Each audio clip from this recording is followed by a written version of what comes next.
Good morning, my loves. Happy Sunday. It is a glorious day here at the lake. Is that not beautiful? It's in the 70s right now. High today's in the 90s. It is a magnificent Sunday, and I'm very thankful for it. Interesting topic today. Teaching your kids to be self-sufficient. Because, honey, not everybody is born with a silver spoon in their mouth. Not everybody is going to have somebody take care of them. They need to learn early on how to take care of themselves so that when they are an adult, they can take care of themselves. So often I talk to families and the kids are in high school and college, out of college, and they're clueless. These kids don't know how to handle a checkbook. They don't understand money. They don't understand paying rent and utilities and car payment. If you have a car, you have to have car insurance. You have to have, make sure that you can cover your bills and your expenses. They don't get it. Teach them early on. When a child is a toddler, they can start helping pick up toys, right? They can help pick out what they want to wear. If you're not going out anywhere and they want to dress goofy, whatever, you're going to be at home. But let them start helping. Teach them. When they're 4, 5 years old, they can help clear the table. They can, learn to brush their own teeth, how to bathe themselves. I mean, you're going to be right there with them, but let them learn to try and wash their own hair and go through the motions so they're learning the importance of good hygiene, the importance of picking up toys. A 4 and a 5-year-old can easily try to make their bed. They may not do the best job, but they're trying, and that's what counts. They can help keep their room clean. It's important to teach them responsibility.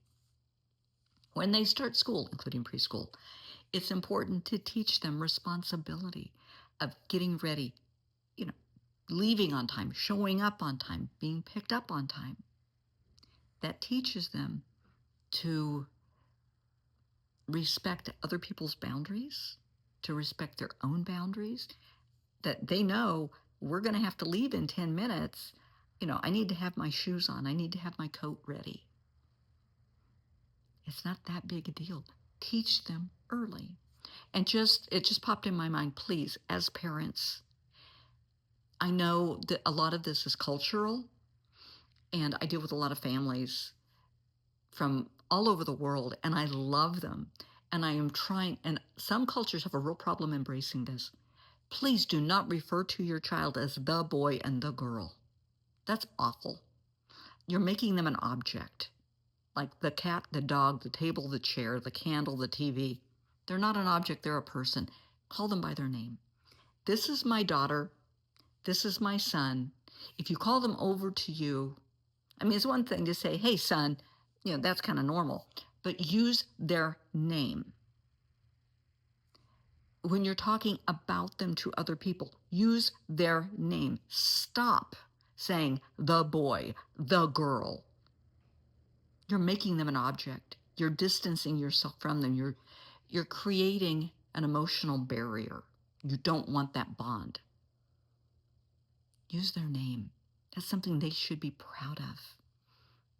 They're carrying your name, your genes. Embrace that.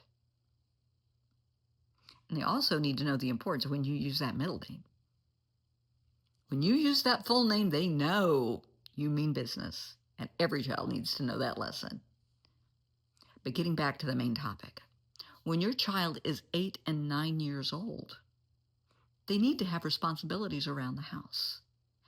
There's no reason an 8-year-old does not know how to nuke a microwave dinner. They can help with breakfast, right? They're 8 years old. A 6-year-old can help. Not hard to pour a bowl of cereal, right? I am not a proponent of cereal at all.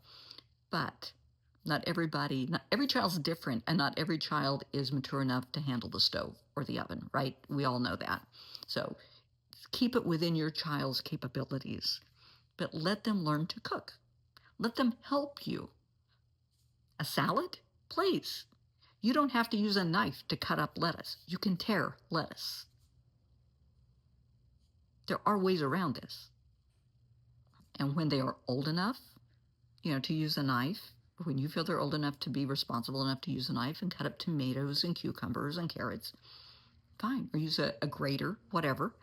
But they can help you cook. They can help you clean. They can help you sort laundry. They can help try and fold clothes. Get them a folding board so they learn how to fold clothes. That's really important. When they're in high school and junior high, they need to know if they have an assignment and it's due on a certain time, that's up to them. You're not covering for them. That's totally on them. And whatever you do, do not do your child's homework. Don't do it. Their grammar may not be up to snuff. Their penmanship may suck. They may have erased and there are holes in the paper. If they want to rewrite that paper, that's on them. If they don't, they can turn it in. It's their responsibility, not yours. It is not a reflection on you. It's a them thing, not a you thing. Stop it. Teach your child to take responsibility for their own actions, attitudes, and behaviors, and the consequences.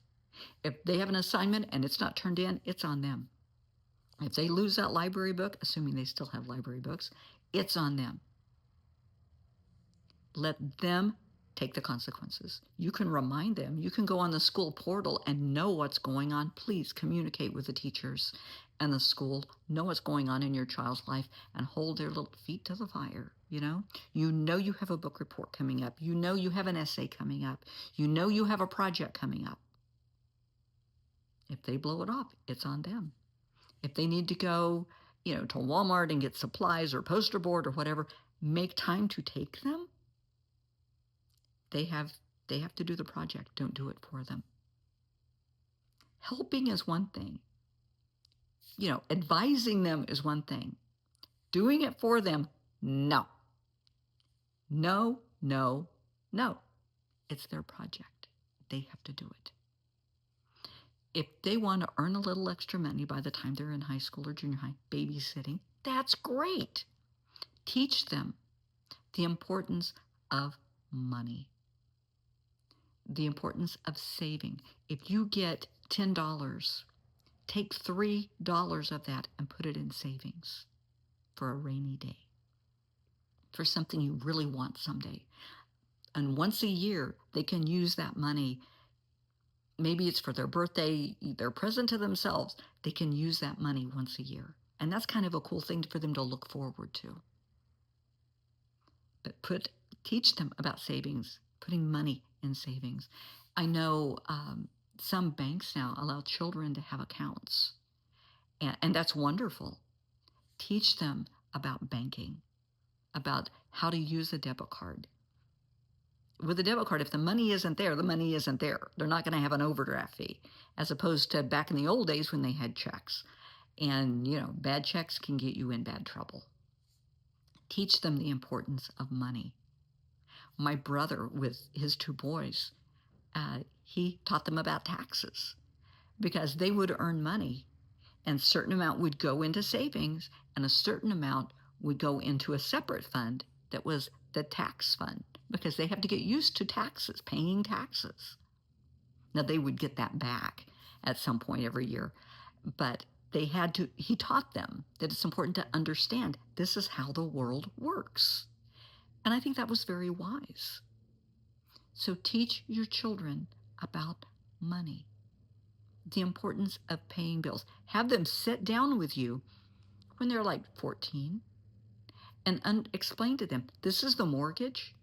Now, don't freak them out, but they need to understand this is the mortgage and this is the utility bill and the water bill and the cable bill and the phone bill. And see, when it's due, we have to pay this by this due date or they turn it off. We won't have access. And that's why sometimes, we can't go, to Disneyland or whatever. We have bills to pay. That's why we go once a year instead of twice a year.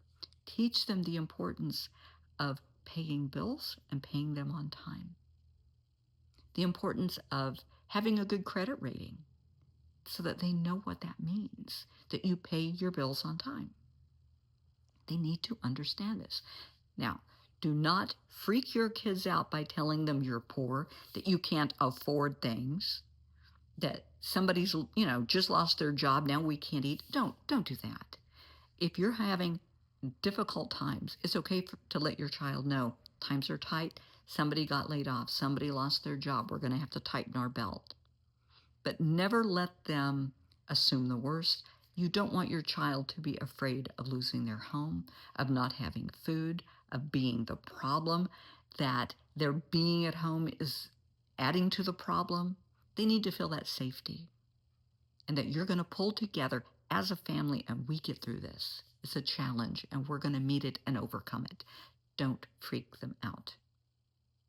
But teach them accountability and responsibility. When they get to college, they will, when kids go to college, the credit card companies know, and they start issuing, or back in the day, they would start issuing credit cards to anybody, anywhere, anytime, and kids go crazy. And they don't realize it's not a magic card. You have to pay the money back with interest. Yeah, they don't understand that. They don't understand that, they charged $100 and now they owe $110 and this is due on this date. And you can't ignore that. And they will try. You have to explain it. I really think these courses should be taught in high school, junior high and high school, about financial responsibility so that kids understand this when they get to college. Student loans, I had student loans when in our family, when my brother and I both, Don's 9 years older than I, when he decided he was going to go to college, Dad told him, it's on you. We want you to go. It's on you. He went, he got his degrees, but he paid for them. I paid for my nursing degree and for my degree in family development, and all of my training as a life coach specializing in trauma therapy. I paid for all of that. I have put out a lot of money over the years, but I feel good about it because I did it my way. I paid for it myself. Now, my son, I didn't want him to have that burden. So I took that from him and I helped with his schooling. And he's well worth it. I mean, I would do it again and again. But if your child is going to take out student loans, make sure they're serious about a major, because what they don't understand so often is, well, I started college, but I didn't finish, so I don't have to pay it back. Yeah, baby, you do. You still took out the money. You still have to pay that student loan. They need to understand this. Okay? If your child has a car, they need to know they have to pay the car payment. If you have a car, you have to have car insurance. More than just liability. If you crash your car, you want you protected so that your injuries are covered more than just, the damage to the car is covered. And I deal with this every day at work.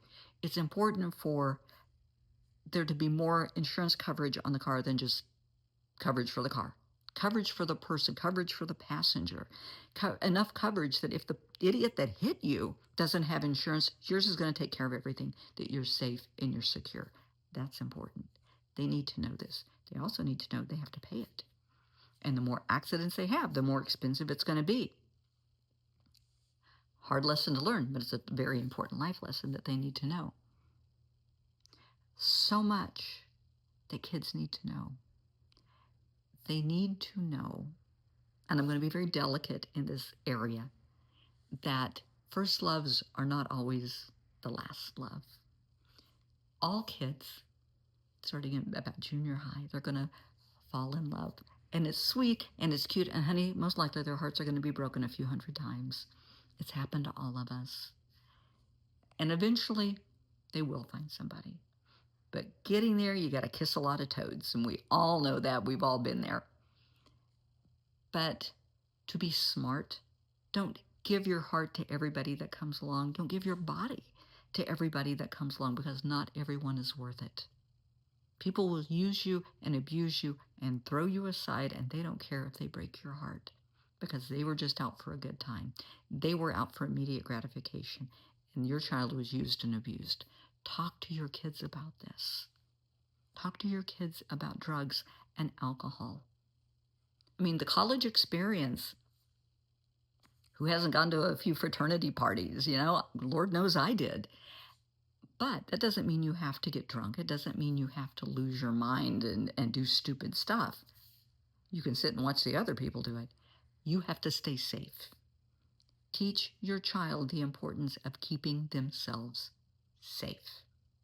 Financially safe, emotionally safe, and physically safe. The importance of, if you're starting to feel sick, go to the doctor. Don't blow it off. Eat a relatively healthy diet. I mean, in college, we all know how that can be. But try to eat as healthy as you can. You cannot live on pizza and protein bars and beer and soda. You really, really can't. And coffee. And what is it? Those monster drinks, those caffeine drinks. Those are dangerous. But teach them responsibility. But it starts at home. It starts when they're young. And when that's happening when they're young, it's on your shoulders. That's your role, and your goal is to get them to that stage in life where they can go out on their own and make wise decisions, make healthy choices, have strong, healthy boundaries, have good morals and values and ethics, and do well in life. They're going to slip, they're going to fall, they're going to crash, they're going to burn. We're there to help them up. But they have to do it on their own. And you have to allow your child the opportunity to crash and burn. And that's hard. Whether it's getting their heart broken, you told them not to go out with this person and they did it anyway, and now their heart's broken.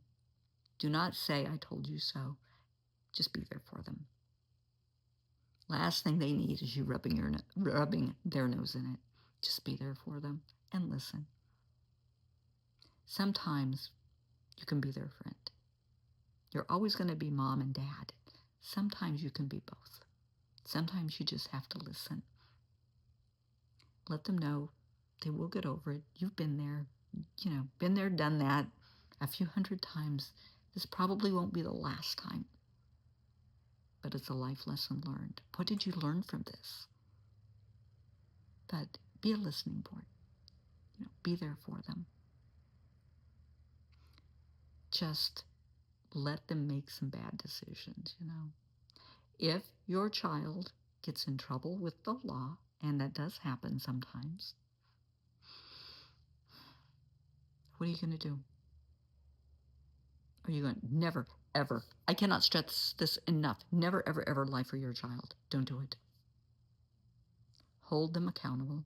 If they did something wrong, it's on them. You will stand by them. You will be by their side. You will always love them. You may not like what they do, but you will always love them because you're mom and dad. But they have to be held accountable for their actions, their inactions, if there's something they should have done and didn't, their attitudes, their behaviors, and the consequences. If they, if they're drunk and disorderly, well, they were the ones that did it. They have to pay the fine. If they were caught driving drunk, again, they have to deal with those consequences. You might have to hire an attorney, but they have to, do the community service. Don't try and get them out of it. Let them learn the life lesson so it's not repeated. And it's hard as a parent to watch your kid do something stupid and go, if you would have just listened. But how many times did our parents say that about us? If you would have just listened. Don't say that to your child. Don't rub their nose in it. Just say, I know. We're going to get through it. Don't do it again, but we're going to get through it. Parenting isn't easy, but neither is growing up. And it's a partnership. It's something we have to do together with our children. And someday they're going to do with their children. Be there for them. Teach them accountability. Teach them it's okay to make mistakes. It's okay to learn the life lesson. That's just it. Learn the life lesson so you don't repeat the mistake again. I hope this has helped. I'm sure it's pissed some folks off. I'm very good at that, have you noticed? But it's important. Have an amazing Sunday and have a great week.